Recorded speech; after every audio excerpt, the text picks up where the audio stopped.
ಪ್ರೀತಿಸಿ ಮದುವೆಯಾಗಿದ್ದಂತಹ ಮತ್ತೋರ್ವ ನವವಿವಾಹಿತೆ ಆತ್ಮಹತ್ಯೆಗೆ ಶರಣಾಗಿದ್ದಾಳೆ. 31 ವರ್ಷದ ತನುಜ ವಿಷ ಸೇವಿಸಿ ಆತ್ಮಹತ್ಯೆಗೆ ಶರಣಾಗಿದ್ದಾರೆ. ನೆಲಮಂಗಲದ ಬಸವನಹಳ್ಳಿಯಲ್ಲಿ ಈ ಘಟನೆ ನಡೆದಿದೆ. ನೆಲಮಂಗಲ ಸರ್ಕಾರಿ ಆಸ್ಪತ್ರೆಯಲ್ಲಿ ಕೊನೆಯುಸಿರೆಳೆದಿದ್ದಾರೆ. ವಿಷ ಕುಡಿದ ನಂತರ ಆಕೆಯನ್ನ ಸರ್ಕಾರಿ ಆಸ್ಪತ್ರೆಗೆ ದಾಖಲಿಸಲಾಗಿತ್ತು. ಆದರೆ ಅಲ್ಲಿ ಚಿಕಿತ್ಸೆ ಫಲಕಾರಿಯಾಗದೆ ಕೊನೆಯುಸಿರೆಳೆದಿದ್ದಾರೆ. ವಿಷ ಕುಡಿದಿದ್ದೀನಿ ಅಂತ ಆಕೆ ವಿಷ ಸೇವನೆ ಮಾಡಿದ ನಂತರ ಆಕೆಯ ಪತಿ ರವೀಂದ್ರನಿಗೆ ಮೆಸೇಜ್ ಕೂಡ ಮಾಡಿದ್ರಂತೆ. ಮೆಸೇಜ್ ಅನ್ನ ನೋಡಿ ರವೀಂದ್ರ ಮನೆಗೆ ಬಂದು ಆಕೆಯನ್ನ ನೋಡಿ ಆಸ್ಪತ್ರೆಗೆ ಶಿಫ್ಟ್ ಮಾಡಿದ್ರು, ಆಸ್ಪತ್ರೆಗೆ ದಾಖಲಿಸಿದ್ರು. ಆದರೆ ಚಿಕಿತ್ಸೆ ಫಲಕಾರಿಯಾಗದೆ ಇಂದು ತನುಜ ಆಸ್ಪತ್ರೆಯಲ್ಲಿ ಸಾವನ್ನಪ್ಪಿದ್ದಾರೆ.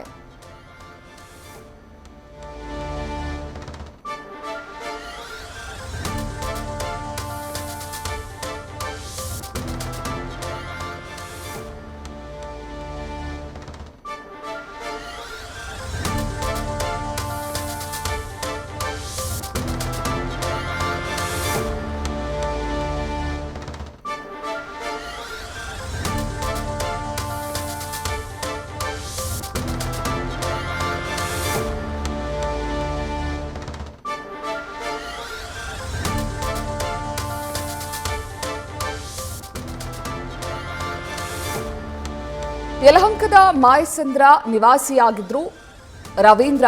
ಕೆಲಸಕ್ಕೆ ಹೋಗುವಾಗ ಈ ಇಬ್ಬರಿಗೂ ಕೂಡ ಪರಿಚಯ ಆಗಿತ್ತು. ಪರಿಚಯ ಪ್ರೀತಿಗೆ ತಿರುಗಿ ಇಬ್ಬರು ಕೂಡ ಧರ್ಮಸ್ಥಳದಲ್ಲಿ ಮದುವೆಯಾಗಿದ್ರು. ಆದರೆ ಮನೆಯವರಿಗೆ ಈ ವಿಚಾರ ಗೊತ್ತಿರಲಿಲ್ಲ. ಸ್ವಲ್ಪ ದಿನ ಆಗ್ಲಿ ಅದಾದ್ಮೇಲೆ ಮನೆಯಲ್ಲಿ ಹೇಳ್ತೀನಿ ಅಂತ ರವೀಂದ್ರ ಹೇಳಿದ್ರಂತೆ. ಯಲಹಂಕದ ಸಿಂಗಾಪುರದಲ್ಲಿ ಬಾಡಿಗೆ ಮನೆಯಲ್ಲಿ ತನುಜ ವಾಸ ಮಾಡ್ತಾ ಇದ್ಲು. ನಿನ್ನೆ ಫೋನ್ ಮಾಡಿ ಮನೆಗೆ ಬಾ ಅಂತ ಮೃತಪಟ್ಟಿರುವಂತಹ ತನುಜ ಕರೆದಿದ್ರಂತೆ. ಅದಕ್ಕೆ ರವೀಂದ್ರ ಇವತ್ತಾಗಲ್ಲ ನಾಳೆ ಬೆಳಗ್ಗೆ ಬರ್ತೀನಿ ಅಂತ ಹೇಳಿದ್ರಂತೆ. ಇದರಿಂದ ಸಿಟ್ಟಾಗಿದ್ದಂತಹ ತನುಜ ಫೋನ್ ಸ್ವಿಚ್ ಆಫ್ ಮಾಡಿಕೊಂಡಿದ್ರು.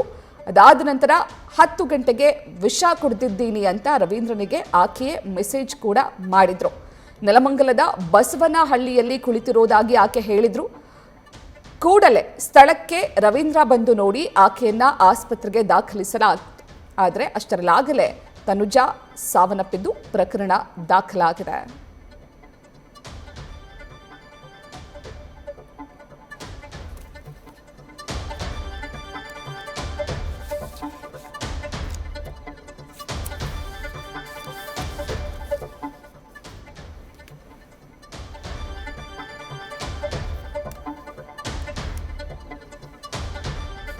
ಇವಾಗ ಹೆಚ್ಚಿನ ಮಾಹಿತಿಯನ್ನ ನೀಡ್ತಾರೆ ನಮ್ಮ ಪ್ರತಿನಿಧಿ ಚಂದ್ರಶೇಖರ್. ಮತ್ತೋರ್ವ ನವವಿವಾಹಿತೆ ಆತ್ಮಹತ್ಯೆಗೆ ಶರಣಾಗಿದ್ದಾರೆ.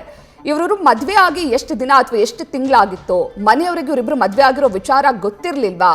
ಆಕೆ ಯಾಕೆ ಆತ್ಮಹತ್ಯೆ ಮಾಡ್ಕೊಂಡಿದ್ದು? ಕೇವಲ ಮನೆಗೆ ಬಾ ಅಂತ ಕರೆದಿದ್ದಕ್ಕೆ ಆತ ಬಂದಿಲ್ಲ ಅನ್ನೋ ಒಂದೇ ಒಂದು ಕೋಪಕ್ಕೆ ಆತ್ಮಹತ್ಯೆಗೆ ಶರಣಾಗಿರೋದಾ ಚಂದ್ರಶೇಖರ್?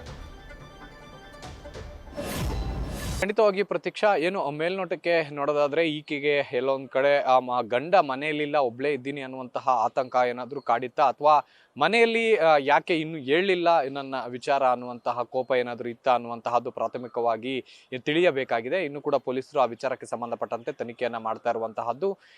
ಮೊದಲನೇದಾಗಿ ಈಕೆ ಏನಿದ್ದಾಳೆ ತನುಜಾ ಮೂಲತಃ ಗೌರಿಬಿದನೂರಿನವಳಾಗಿದ್ದು ಇಲ್ಲಿ ಕೆಲಸಕ್ಕೆ ಅಂತ ಹೇಳಿ ಯಲಹಂಕಕ್ಕೆ ಬಂದು ಅಲ್ಲಿ ಕೆಲಸವನ್ನ ಮಾಡ್ಕೊಂಡಿರ್ತಾಳೆ. ಕೆಲಸಕ್ಕೆ ಹೋಗುವಂತ ಸಂದರ್ಭದಲ್ಲಿ ರವೀಂದ್ರ ಅನ್ನೋನ ಜೊತೆಯಲ್ಲಿ ಪರಿಚಯ ಆಗುತ್ತೆ, ಪ್ರೀತಿ ಆಗುತ್ತೆ. ಪ್ರೀತಿಯಾದಂತ ಸಂದರ್ಭದಲ್ಲಿ ಏನು ಮನೆಯವರಿಗೆ ಈಗಲೇ ಹೇಳೋದು ಬೇಡ, ಸ್ವಲ್ಪ ದಿನ ಕಳೆಯಲಿ ಆಮೇಲೆ ಹೇಳ್ತೀನಿ ಅನ್ನುವಂತಹ ಒಂದು ಮಾತುಗಳನ್ನ ಹೇಳಿ ಈಕೆ ಒಂದು ಮದುವೆಗೆ ಒತ್ತಾಯವನ್ನ ಕೂಡ ರವೀಂದ್ರನಿಗೆ ಮಾಡ್ತಾಳೆ. ಹೀಗಾಗಿ ಎಲ್ಲೊಂದ್ ಕಡೆ ತನುಜಾ ಒತ್ತಾಯದ ಮೇರೆಗೆ ಈತ ಧರ್ಮಸ್ಥಳಕ್ಕೆ ಕರ್ಕೊಂಡೋಗಿ ಅಲ್ಲಿ ಸಿಂಪಲ್ ಆಗಿ ಅಂದ್ರೆ ಯಾರು ಇಲ್ಲದೆ ಇಬ್ಬರೇ ಹೋಗಿ ಮದುವೆಯನ್ನ ಕೂಡ ಆಗಿ ಅಲ್ಲಿಂದ ಮದುವೆ ಮಾಡ್ಕೊಂಡು ವಾಪಸ್ ಬೆಂಗಳೂರಿಗೆ ಬರ್ತಾರೆ. ಬೆಂಗಳೂರಿಗೆ ಬಂದು ಏನು ಈತ ಯಲಹಂಕದ ಮಾಯಸಂದ್ರದ ನಿವಾಸಿಯಾಗಿರ್ತಾನೆ. ಜೊತೆಗೆ ಈಕೆಯನ್ನ ಯಲಹಂಕದ ಸಿಂಗಾಪುರದಲ್ಲಿ ಆ ಒಂದು ಏರಿಯಾದಲ್ಲಿ ಬಾಡಿಗೆ ಮನೆ ಮಾಡಿ ಆಕೆಯನ್ನ ಅಲ್ಲೇ ಇರಿಸಿರ್ತಾನೆ.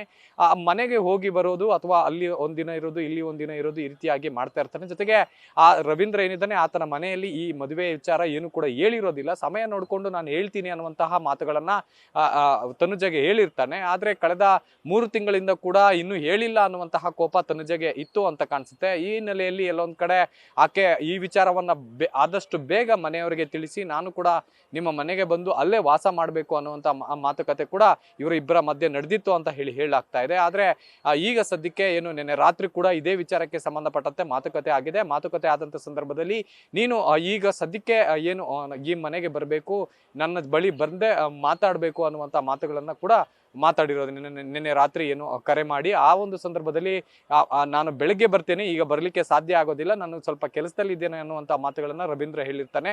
ಹೀಗಾಗಿ ಇದಕ್ಕೆ ಕೋಪಗೊಂಡಂತಹ ತನುಜ ನೆಲಮಂಗಲದ ಬಸವನಹಳ್ಳಿ ಬಳಿ ಹೋಗಿ ಅಲ್ಲಿ ವಿಷವನ್ನ ಕುಡಿದಿದ್ದೇನೆ, ಈ ಒಂದು ಬಸ್ ಸ್ಟಾಪ್ ನಲ್ಲಿ ಕೂತಿದ್ದೇನೆ ಅನ್ನುವಂತ ಮಾತುಗಳನ್ನ ಹೇಳಿ ಫೋನ್ ಅನ್ನ ಸ್ವಿಚ್ ಆಫ್ ಮಾಡ್ಕೋತಾಳೆ. ಫೋನ್ ಸ್ವಿಚ್ ಆಫ್ ಮಾಡಿದ ತಕ್ಷಣವೇ ಅಲ್ಲಿ ಸ್ಥಳಕ್ಕೆ ಧಾವಿಸಿದಂತಹ ರವೀಂದ್ರ ಅಲ್ಲಿ ಹೋಗಿ ನೋಡ್ತಾನೆ. ಅಲ್ಲಿ ಆಕೆ ವಿಷ ಸೇವಿಸಿದಂತಹ ಸೇವಿಸಿ ಅಲ್ಲೇ ಒಂದು ಬಸ್ ಸ್ಟಾಪ್ ನಲ್ಲಿ ಕುಳಿತಿರ್ತಾಳೆ. ಸ್ಥಳಕ್ಕೆ ಧಾವಿಸಿದಂತ ರವೀಂದ್ರ ಆಕೆಯನ್ನ ಕರ್ಕೊಂಡು ನೆಲಮಂಗಲ ಆಸ್ಪತ್ರೆಗೆ ಕರ್ಕೊಂಡು ಹೋಗ್ತಾನೆ. ಆದ್ರೆ ಅಲ್ಲೇ ಆಕೆ ಕೊನೆ ಉಸಿರು ಎಳೆದಿರುವಂತಹದ್ದು ಪ್ರತೀಕ್ಷಾ. ಚಂದ್ರಶೇಖರ್ ಇವರಿಬ್ರು ಮದ್ವೆ ಆಗಿರೋ ವಿಚಾರ ರವೀಂದ್ರ ಆತನ ಮನೆಯವರಿಗೆ ಹೇಳಿರ್ಲಿಲ್ಲ, ಆದ್ರೆ ತನುಜಾ ಮನೆಯವರಿಗೆ ಗೊತ್ತಿತ್ತಾ ಇವರಿಬ್ರು ಮದ್ವೆ ಆಗಿದ್ದಾರೆ ಅಂತ? ಖಂಡಿತವಾಗಿಯೂ ಪ್ರತೀಕ್ಷಾ, ಏನು ಸದ್ಯಕ್ಕೆ ಪ್ರಾಥಮಿಕವಾಗಿ ಏನು ರವೀಂದ್ರನನ್ನ ಹೇಳಿಕೆ ಪಡ್ಕೊಳ್ತಾ ಇರುವಂತಹದ್ದು, ಈಗಾಗಲೇ ಕುಟುಂಬಸ್ಥರಿಗೂ ಕೂಡ ಈ ವಿಚಾರ ತಿಳಿಸಿರುವಂತಹದ್ದು. ಹೀಗಾಗಿ ಪ್ರಾಥಮಿಕವಾಗಿ ಅವರ ಮನೆಗೆ ಗೊತ್ತಿತ್ತ ಅನ್ನುವಂತಹದ್ದು ಪೊಲೀಸ್ ಇನ್ವೆಸ್ಟಿಗೇಷನ್ ಅಲ್ಲಿ ಗೊತ್ತಾಗಬೇಕಾಗಿದೆ. ಆದ್ರೆ ಸದ್ಯಕ್ಕೆ ಆ ಕುಟುಂಬಸ್ಥರು ಹೇಳೋರ ಪ್ರಕಾರ ಈತನ ಮೇಲೆ ಸಾಕಷ್ಟು ಆರೋಪಗಳನ್ನ ಹೇಳ್ತಾ ಇರೋದು, ಜೊತೆಗೆ ಈತ ಯಾರು ಅನ್ನೋದು ನಮ್ಗೆ ಗೊತ್ತಿಲ್ಲ ಅನ್ನುವಂತ ಮಾತುಗಳನ್ನು ಕೂಡ ಹೇಳ್ತಾ ಇರೋದ್ರಿಂದ ಎಲ್ಲೊಂದ್ ಕಡೆ ಇಬ್ಬರ ಮನೆಯವ್ರಿಗೂ ಕೂಡ ಇನ್ನು ಗೊತ್ತಿರ್ಲಿಲ್ವಾ ಅನ್ನುವಂತ ಸಂಶಯ ಕಾಡ್ತಾ ಇರುವಂತಹದ್ದು ಪ್ರತೀಕ್ಷಾ.